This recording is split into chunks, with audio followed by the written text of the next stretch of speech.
കാര്യങ്ങൾ എത്തിക്കുകയാണ്.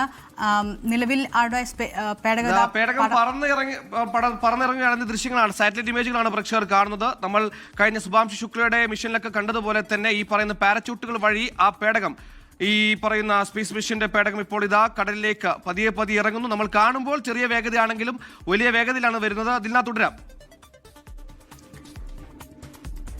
നാസയുടെ ആ തത്സമയ സംപ്രേഷണമാണ് നമ്മൾ കാണുന്നത്. ഇതാ പേടകം താഴോട്ടേക്ക് ആളുകൾ വരികയാണ്.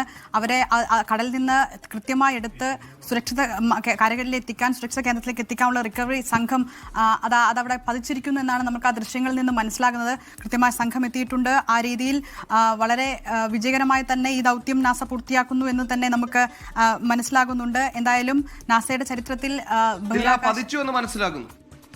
അതെ, ആ ദൃശ്യങ്ങൾ നമുക്ക് വ്യക്തമാവുന്നുണ്ട്. അവിടെ എത്തിയിട്ടുണ്ട്. ഇരുണ്ട അന്തരീക്ഷമാണ്, അവിടുത്തെ സമയം അങ്ങനെയാണ്.